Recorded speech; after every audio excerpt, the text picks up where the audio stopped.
The future of crypto. What is your thesis? The thing I'm most excited about, I have been really searching for the things that are outside of speculation, is real world use cases that can have a meaningful impact on the world. So for me, examples of that are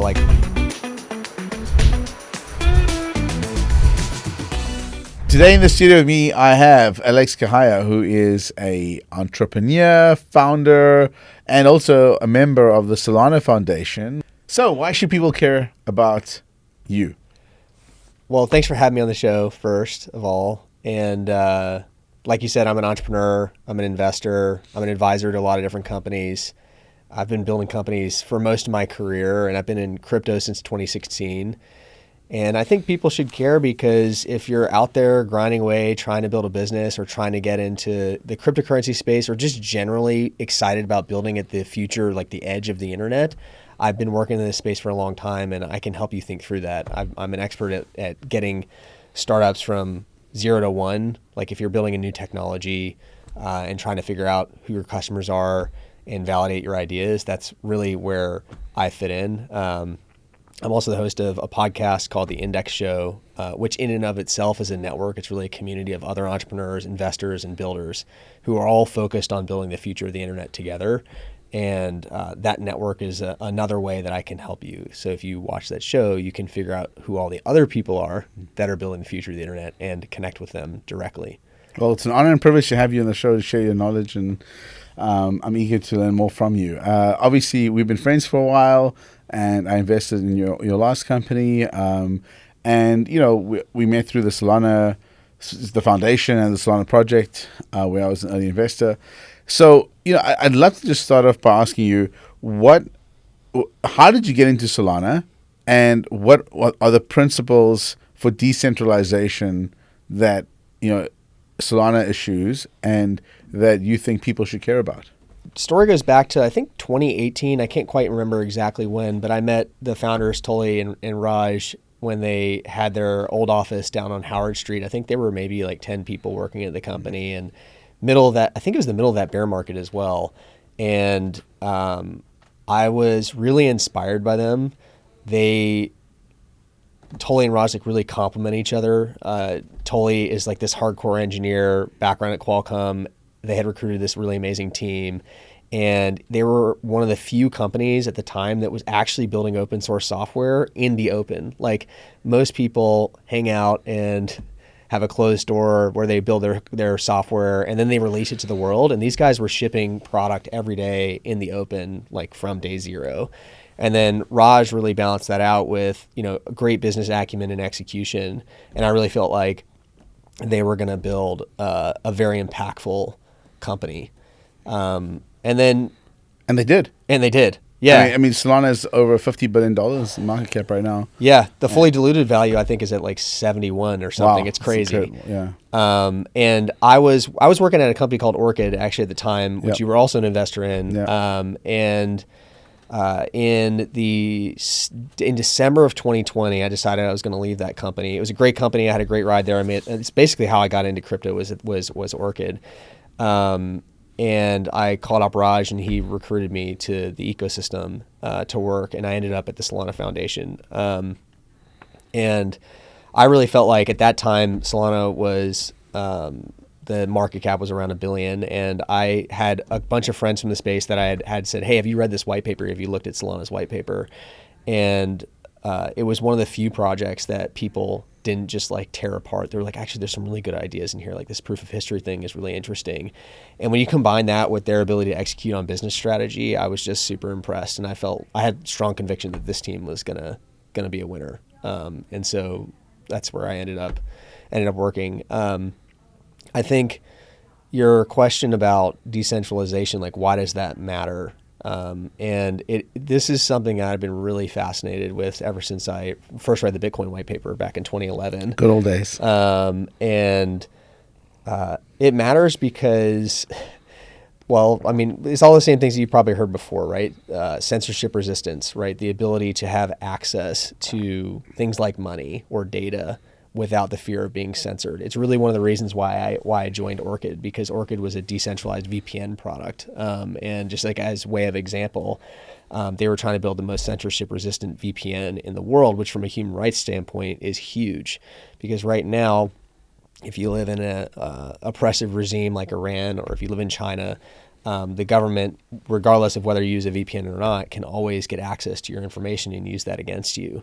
And they can also block entire swaths of the internet, just block complete information isolation, which is really important for humanity. And those ideals, I think, are a part of Bitcoin. They were a part of Orchid, and they're a part of what basically every project in crypto is about, is freedom. When you boil it down, right? Censorship resistance, and you can't really achieve that without a decentralized network, a decentralized footprint of computers that are, providing services, whatever they might be. Hi, this is Vinny. Thank you for being a viewer or subscriber to my channel. And if you are a viewer and not a subscriber, please hit the subscribe button. I love producing content for you guys, and I really, really appreciate all the feedback and the comments that you post. I want to hear from you about which guests you want to see on my show, and more importantly, which questions you want to ask them. I'm going to try my best to get them on just for you. Thanks so much, and now back to the show. How do you think decentralization impacts industries, and how does blockchain impact the world right now? You obviously have Bitcoin and Ethereum, which people are still building on top of or advancing in different ways. How does Tony's vision, if I remember correctly, back in 2018, he called it the NASDAQ of blockchains. Yeah, I remember that. So that was the original pitch deck I got from him, and I think the company wasn't even called Solana. It was just renamed from Loom to Solana at that point. And his goal was to create this high performance blockchain that every company can use. You could build anything on top of. And at the time, Bitcoin was stuck at 7 transactions per second. It still is, and layer 2s haven't really taken off. And his goal was like, I don't know, he told me like 600,000 transactions per second or some crazy number he threw out there. And I believed him because he's a super smart guy, and he explained exactly how the only real constraint was the speed of light. Yeah. When you think about it, it's a physics problem. So Alex, the 3 largest coins out there right now are Bitcoin, Ethereum, and Solana. If you exclude, non L1 layer 1 coins and the USDT stuff. So Solana's really climbed through the ranks. It's one of the biggest platforms out there for developers. Why do developers who care about decentralization want to use Solana over Ethereum? Cheaper and faster. It's that simple.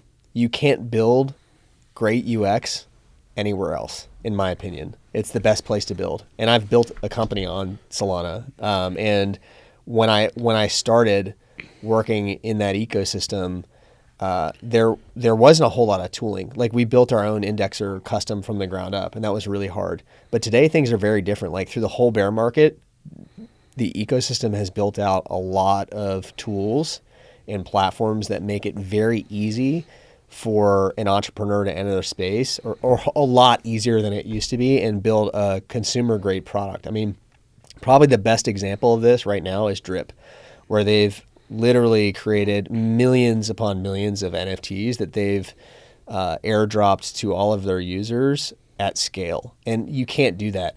Funny story, when I first got into crypto, I really had not used I didn't own any crypto. Actually, all the crypto, 90% of the crypto I have today, I've earned. I have not invested that much. I've done some seed stage deals and done really well there, but most of it I've got actually earned from work and from advisory deals. And that's, for anybody listening, a really great way to get started in this space, is to earn and not invest actually until you know a lot more about the industry. But when I started out, I was like, you know what? I'm going to buy like $1,000 worth of ETH and just go play around and see what's happening. And I think I went to, I forget which lending platform it was, like Aave or something. And I took $1,000 and I collateralized it and then took out a loan. And it really blew my mind because I didn't have to talk to a bank or anything like that. It was permissionless. Like, this is another really important thing about decentralization and open source software and open networks, is it was totally permissionless. I was able to take this collateral and get a loan in not that long of a time without talking to another human being. And that was the moment that clicked for me, like how powerful this industry was. Like, anybody around the world, no matter what their status, can get access to these tools, these financial tools. The problem is, the first time I ever had to move like any money that was meaningful to me on ETH, I was sweating bullets cost me like hundreds of dollars. I think I probably spent like $1,000 one time just moving money around on ETH. And like, for me, that was a meaningful amount of money. And you're sitting like, is it going to get there? Is it going to get there? It's like that awkward silence. You're just waiting, like refreshing the page. That's really painful user experience. And then I went to Solana, and before I joined the ecosystem, I kind of did the same thing. I started looking around, and Serum had just started. And so I got a little Sol, and I went on, and I like did some test trades. And I did some test transfers from like wallet to wallet, instant, like right away.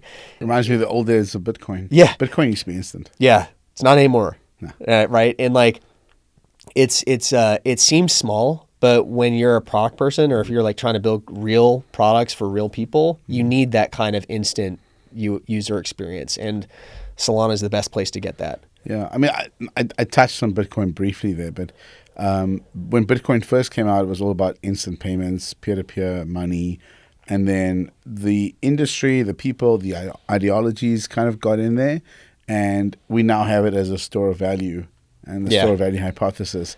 Do you think that? How do you think that plays out? Because I didn't like it at the time. I kind of have said my piece and moved on. And everyone argues about it still today. But the fees in Bitcoin keep rising. The capacity is limited. It's not a great platform for building on top of businesses, etc. So, but it is what it is. It's the store of value thing that people want to use it for, and that's fine. But it used to be a phenomenal global peer-to-peer payments platform. Where do you think it goes? I definitely don't view it as a global peer-to-peer payments platform. I think the store of value narrative is a lot more accurate and could succeed long term. And you're starting to see with the ETFs, like pretty big institutional adoption, some nation states really investing a lot in Bitcoin and holding Bitcoin and making it a backstop to their economies. I think that could potentially continue to happen, and that kind of adoption could continue to go. And I think that the real thing that people care about there is security of large amounts of money that you don't necessarily need to move around. So again, store of value. I think that's a totally viable use case for Bitcoin. I think if you're trying to build anything outside of that, you need something like Solana. I love Ethereum. I love the people that build on Ethereum. I know a lot of people in that space. And we've obviously the industry wouldn't be where it is without them as well as Bitcoin. But I do think that user experience really, really matters for us to get from what is still today very early, small market to something with billions of users. You have to have global scale. And I think Tolly's vision of NASDAQ at the speed of light is on point. For the When I stepped out of the Bitcoin community, when I say stepped out, I was very active at one point up until 2017. 2018, I met Tolly, and I'm like, I want to go in this direction with Solana because I think you can build real businesses on top of it. But, I still own my Bitcoin. I still have, I think that crypto, you never know how things shape out in crypto. Anything can happen in crypto. People can get narratives wrong. They can get a lot wrong. And so I think it's good to just have some diversification, own the important stuff, the things you think are interesting, but don't get too emotionally attached to any one coin either. For sure. I mean, I think it just is really important to be humble and to be humble, to know where you are and be self-aware, right? When I started, I've learned about investing from the time I was 5 years old. I remember my dad used to come home and during the summertime when I was in the school, and he'd come home for lunch, he'd make a ham sandwich, and he'd turn on the stock exchange. And I'd watch the tickers go by, and we'd talk about it. And that's since I was a little kid. So I've always understood investing as a concept. But when I got into crypto, it's a different beast. It's early stage. It's very volatile. There's a lot of technical knowledge that you need to understand. Actually, to Steve Waterhouse, one of the first things he asked me to do when I joined Orchid was to go and audit the top 50 companies by market cap. And I remember he was really blown away because I took that task really seriously. I was totally green to crypto, almost no experience. And he was kind of testing me, I think. And I wrote literally a 60-page report, and I went through every single one, went super deep. I looked at all their marketing sites. I analyzed their go-to-market strategies. I read most of the white papers, and I realized that 90% of what was there was complete BS. at the time. Like I really was like, oh, most of this is just bullshit. And it was like the ICO hype cycle that was happening.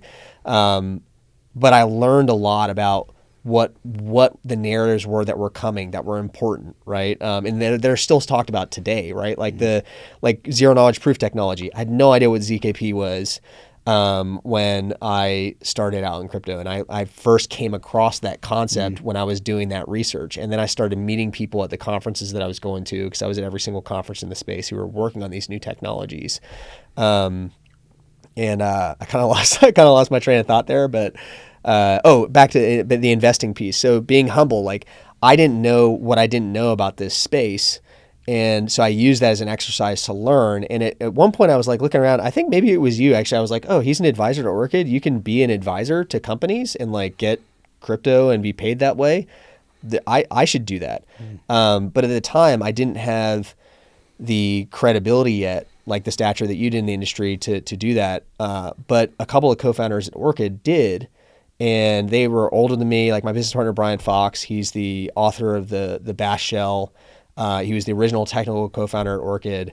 Bash, for anybody who doesn't know, is like on every single computer on the planet. It literally runs on the quadcopter on Mars, and it's one of the biggest open source projects ever. And I went to him and a few other people, and I was like, hey, I'm at every single conference in this space.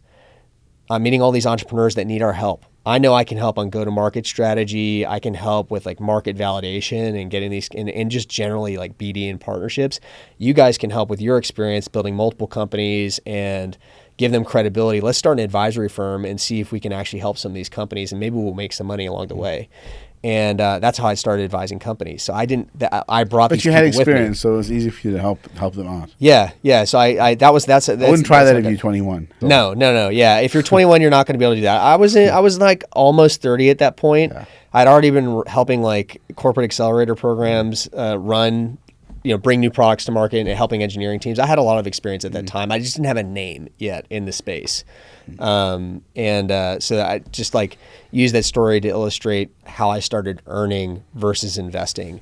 After we started the advisory firm, I made my first investment in the space. And that was when I had people around me who were way smarter than me about tech, who could spot check my, assessment and analysis of a white paper, and of the people, especially if you're investing early. It's like really just all about the people, and always about the people. And that worked out pretty well. But I didn't start doing that until I was in the space for maybe almost 2 years.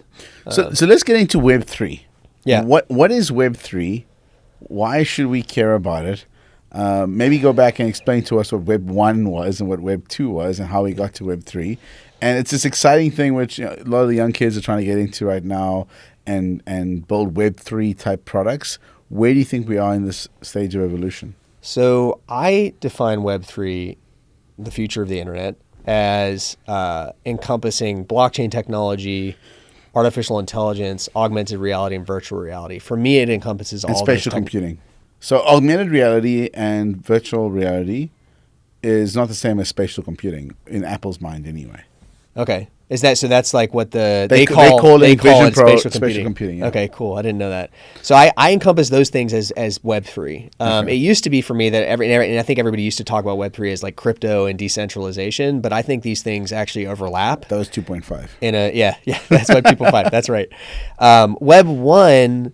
Well, let's talk about Web 0 first. So Web 0 was actually Brian Fox, my partner, in the 80s, sitting in the coffee shop where like everybody knew everybody else who had email. And it was actually pretty decentralized, right? Like it was just like a bunch of researchers, and they were sharing information. Were they using Pine? Probably. They were just like, it was the very beginning when we first had like dial-up, right? And so that's protocol level. That's like HTTP, SMTP, POP. Yes. And then you had some basic clients on top of that. Yeah. Gopher, Archie, Veronica, all those, all the Usenet groups as well. Yeah, and it's funny, like history does repeat itself in a lot of ways, right? Like we've seen since like 2016, a lot of the basic protocols start to get built out for a a programmatically enforced decentralized internet. And I say that because Web 1 and Web 2 Web 1 was like, the intent was like an internet that was free and open and decentralized, but slow, but it became commercialized, right? And the commercialization accrued all the value at companies, right? Yes. The company level. Web 2 was the faster version of that on mobile. And then Web 3 is totally breaking down that whole model and reverting back to a decentralized model where value is accrued by communities, right? You look at like blockchains like Solana as more of like a decentralized country, right? And community-owned infrastructure. It's community-owned infrastructure, and it's using... I love that, by the way. I love this analogy of like where you've taken this arc you've described, because what you're saying is value accrual shouldn't happen towards a centralized entity. If everyone's putting efforts in, it should accrue to the network. Yeah, 100%. And Brian has been a really like influential figure and mentor in my life. He's a good friend of mine, and he red-pilled me on open source software. And I really think this is an important piece to bring up, because Web 1 started on the back of open source software, and then as everything centralized and commercialized, we really shifted hard towards proprietary software. What's happening in the future of the internet is you're using token economics to incentivize the development of open source composable software. And because it's permissionless and because it's decentralized and because it's composable, meaning you can fit multiple different parts together to make something new, the level of innovation is like 10 times faster. And the level of adoption and explosion in value is also much, much faster. Like I've said this to people before, but like when you try to think of like, what's the TAM, what's the total available market of a new layer 1, for example? Well, it's kind of hard to say, even if it has a specific use case, because there's never been anything like this before. The market opportunity is so much bigger because it's so open. You know, it can and because the whole globe can access it. With all this innovation at this breakneck speed, how do you suggest people stay abreast and keep up with what's going on in tech in Web 3.0? How do you like keep it going? Well, when I started, it was like just, insatiable curiosity and learning, right? You need to kind of go down the rabbit hole, right? You have to read a lot. If you're looking at crypto, go down CoinMarketCap and read the top 10 tokens. Go read their white papers. Figure out who's involved in those projects. Like build a whole dossier yourself on what's happening there, and just learn as fast as you can. And then the next step is like get involved. The Discord channels are always open. You can get on Twitter and DM people. Like you'd be surprised. You can get in the founder of almost any company's DMs, and they might respond to you. Like this is a very open ecosystem. And also almost every major conference in this space, you can just like walk up to members of a team and talk to them. So if you're willing to put yourself out there and learn, you can gather that information. And the other thing is just like, that's kind of networking and learning. The way I do it now with where I am in my career is really through my podcast. That is like how I carve out time for learning in my curiosity. I do the same thing. Yeah. It's like I get people on the show. I learn about what they're doing, and then I share that with my audience. And then, at some point, typically after the show, I spend like 15 minutes. I'm like, hey, what's keeping you up at night? What's your biggest challenge right now? Like something they might not even want to have on the show. And I remember that. And then, maybe it's a week later, or maybe it's 10 months later, I run across somebody who can solve that problem, or that they can solve their problem, and I make a connection happen. And so you start creating value for people. And that's like, I don't get anything out of that, not directly usually, but I just do that because that's how you help. You help accelerate the space. Yeah. And I've had a lot of people do that for me. Yeah. That's amazing. I love the way you think about the world and bringing. I do the podcast because I want to bring people together. I want people to meet the people I know, learn from them, share that knowledge, and move forward. So we're on the same page here. Web3 is interesting on another level when it comes to, I think, privacy and securing data. What are your thoughts on government overreach with your personal data right now? Well, so I've made a lot of content on this subject. My first podcast was actually called Follow the White Rabbit when I was at Orchid. You can still find it. It's called Private. The older episodes are me hosting it. And it was about the intersection of human rights, privacy, technology, and democracy. The short answer to your question, there's a lot of abuse from both companies and governments worldwide. Every government is guilty of this. just like dragnet surveillance. Nothing. You should assume that nothing you do online is private, unless you're using decentralized technologies that are cryptographically secure. You really cannot trust it. And even then, like, well, I mean, what about stuff like Signal, for example? Isn't that, it's end-to-end encrypted, it's open source? Yeah. Signal I use Signal extensively because of that. So it's open source, which gives me a lot more faith in it. I mean, I'm not an engineer, so I can't go in and double check that, but other people have, I'm sure, and trust it. So in that case, I do trust Signal, but it has strong brand value attached to that trust. The best thing is a decentralized system that runs an open source software. So you can verify the software and you can verify that the servers that your information's passing through isn't being snooped in theory. Now there's a lot of, like, we can get into the technical nuances of that. But I think one of the biggest things is actually your behavior online. So for example, I had, one of the co-founders of Zcash on Follow the White Rabbit when I was running that show, what he talked about is, like, if you put $1 million in a private pool on Zcash and you're doing that with the intent of buying a house, just because you have the intent means that when you pull that money back out, it's very likely that it can be traced. There are not really yet technologies that can, like, really prevent your behavior from exposing the activity that you want to hide, whatever it might be, or that you want to keep private. People, the stuff, I worked in the payments industry for years. People would be freaked out how easy it is to figure out who someone is based upon their purchase behavior. Like, all your credit card information is all scanned, it's all in, it's all in a database. You can figure out exactly what you're going to do next. They can figure out who you are based on just a couple of data points, like correlation to. Like how many people are there that live in my neighborhood, eat Chipotle once a week on a specific day, and whatever. You add a couple of variables, all of a sudden they know exactly who you are. Well, one of the really exciting things that I think is an unintended side effect of crypto is the level of investment that has gone into cryptography.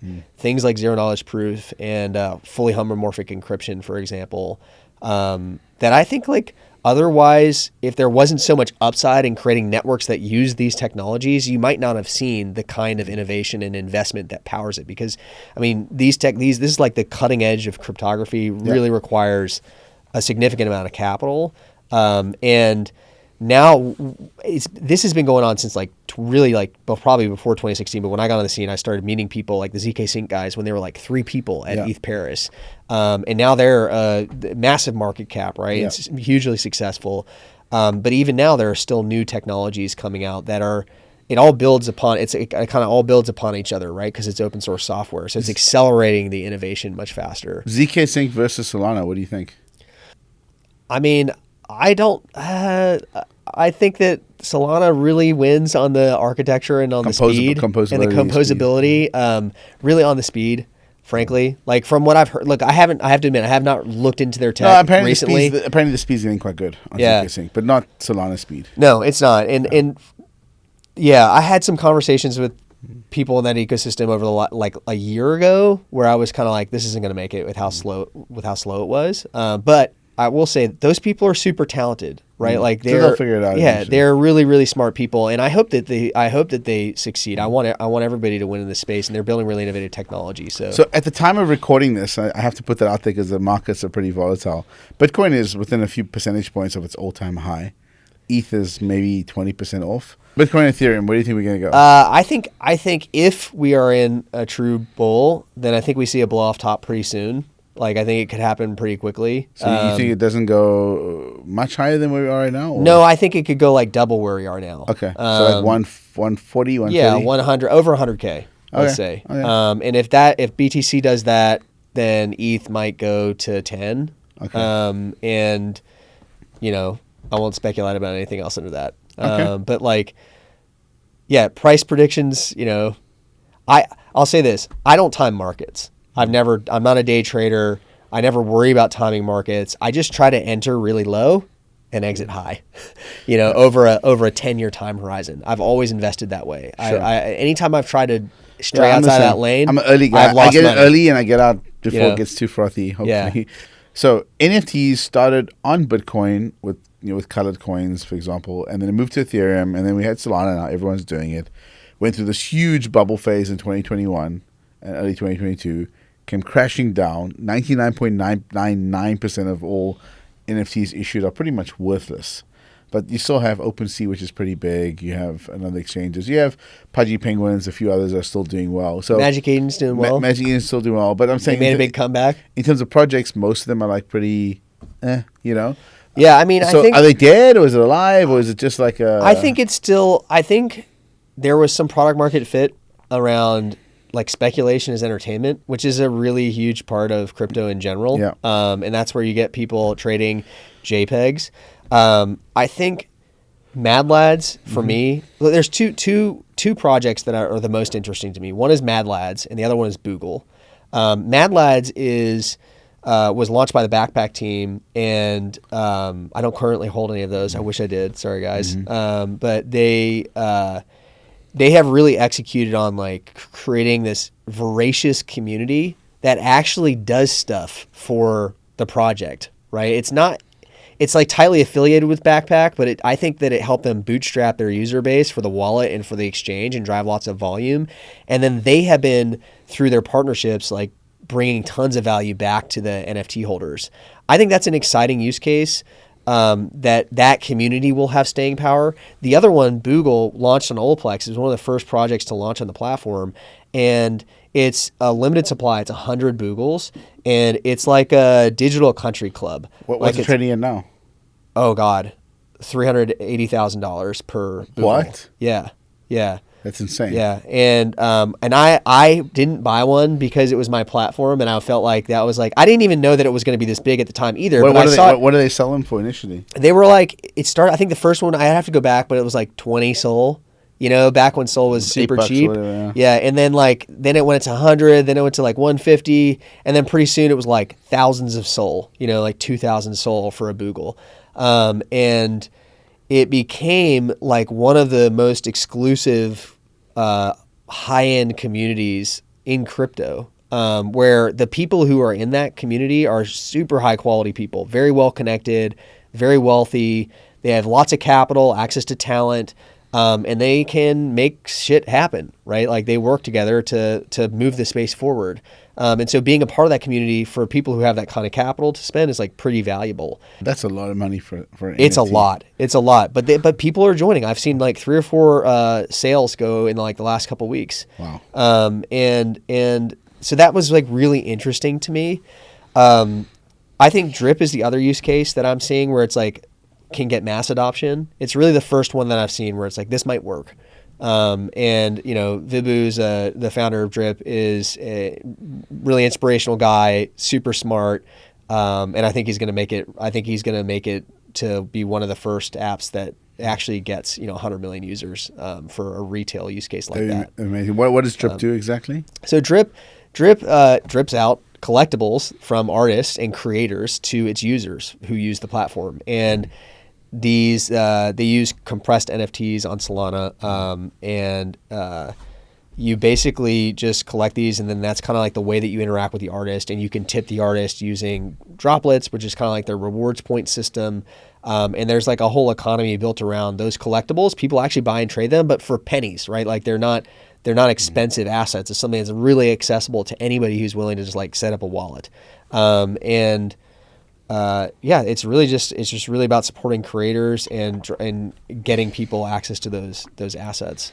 NFTs are not dead, but they're not also there yet, right? Yeah. Like it's still a discovery. I don't know what's going to happen. happen. Very low success rate. Yeah, a lot of ideas, but not a whole lot of. I think things it's probably working. an area worth exploring and playing around in. I am a big NFT collector. Yeah, I don't really collect too much, but I'll dip my toes in. Actually, I may have one of those Boogles. I need to check. Yeah, I was buying stuff all the time, and you forget because there's just so many out there. Okay, emerging trends and the future of crypto. What is your thesis? Like, what the thing I'm most excited about that I think.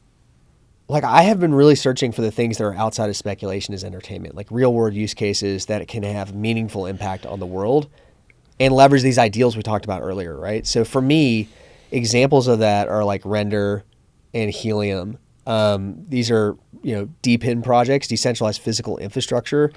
And the way to think about that is crypto has birthed a new type of capital formation for the distribution of physical infrastructure. Things like high-end servers in data centers, all the way to a router that you plug into your wall that enables a people-powered 5G telecom. If you're new to the space, it's kind of like hard to wrap your head around how big of an idea this is. But imagine you could if every American owned a piece of the railroad and operated it. That's now possible. These are the networks that are going to enable the future of compute for the world, the future of data transfer on mobile devices, of IoT, of AI, basically every major technological advancement that we've seen that needs any kind of compute resource or physical infrastructure can leverage crypto to bootstrap that. I was talking to a friend the other day who they have this really valuable data they need to collect, and for a specific use case. I can't really get into what that use case was, but I was telling them about decentralized physical infrastructure and how you can use token economics to essentially get millions of people to just install whatever device it is that you want for whatever use case it was. Like an eyeball scanner? Yeah, like an eyeball scanner, like WorldCoin, right? Like that one I don't really understand. I'd love your take on WorldCoin as a deep in infrastructure play. I feel like I'm just honestly, I haven't taken a deep enough look at it. It's one of those things that you can't shake, you don't quite understand, and so there's probably something there, just because of that. But people are they hosting these things? People are buying these things and scanning eyeballs, or that now your retinas on. So they're incentivized to scan other people's eyeballs. For the record, I do not recommend this to anyone. Please don't do it unless you absolutely need the $50 to pay you. Yeah, I have a healthy paranoia of around protecting my my personal data, right? And so I probably won't be scanning my eyeballs either. But I do think it's a creative, innovative play. Yeah. And we'll see how it works out. So we'll see. What's your top book recommendation for people to read? Well, Traction by Gabriel Weinberg is one that's really good. If you're an entrepreneur and you're looking at how do I get traction from my idea, this maps out the 19 different ways to acquire users. And the idea is you systematically test 3 channels at the same time. And then when you find one channel that works, you pour money into it and scale it. The other book that I would say is, I would start with the 4 Steps to the Epiphany. This is a really long book. There's other shorter versions of this that you can find, but it basically maps out the process of customer development and market validation. So the old way of building a startup is you write a business plan, you raise a little bit of money, and then you go execute the plan. Well, 9 times out of 10, your plan fails and you spend all that money and you lose. So the 4 Steps to the Epiphany walks you through the process of how to create hypotheses around your startup idea and how to systematically test those rapidly. Your goal as an entrepreneur, as a builder, should be to figure out the fastest way to get the maximum amount of data to prove your hypothesis or disprove your hypothesis. Equally as important to disprove it on your business model. It really is the scientific method. And that book was the first book that I got recommended to me, almost 20 years ago, that started my journey as an entrepreneur. It was really impactful for me, a skill to learn. Great. Yeah. Thanks.